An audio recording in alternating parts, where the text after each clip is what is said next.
حضنك وطن آخر، يمنحني صوتك تذكرة تعبر بي أقطار الدنيا، وتخلصني من آهاتي وجعي حزني المتمدد، موجا لا يهدأ في نبضي، يستوطن شرياني الأبهر. بملامحك تسير غيوم تفترش الأعماق الحبلى بالأوهام وبالأحلام. بملامحك الكون الآخر غذيني قبلا فاشية، وتعري كخريف تائه يشهق شبقا يزفر عبقا. يا رائحة العشب الأخضر يتدلى ظلك أسرابا من نجمات، تهطل مطرا من نرجسة، تتدفق عسلا ضوئيا تنساب عميقا في الذات. في نهديك الورديين ينام الفل ويحيا العنبر، في فخذيك الزهريين يجول يصول الضوء الأحمر، في شفتيك الناريين يفوح القنب حتى الزعتر.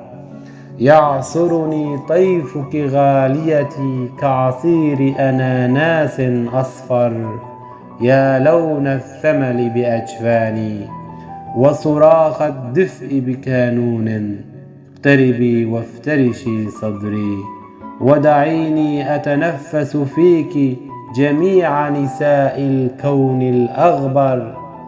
وأريحي شعرك يا قمري وارميه خمرا في قدح، ودعيه يتدلى قربي حبلا من مطر فضي يبدو شلالا من ليل، وللحظات يصبح أشقر.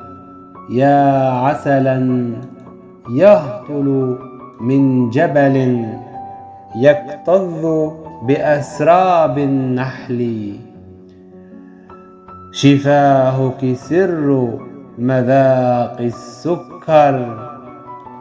كنعاس يأخذني نبضك خارج ضوضاء الأيام، ويسافر في مثل حفيف ينسيني صخب الأحزان.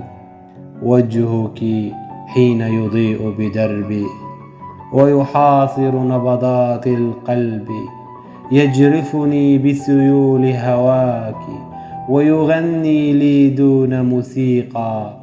كم يرميني ثغرك سهما ويصيب به عين الموت. ثملي يتحرق يتدور بحمى صدرك، يرعد يزبد يغفو يسهر. صوتك يجعل قلبي يسكر، يجعل حزني الشاهق أصغر.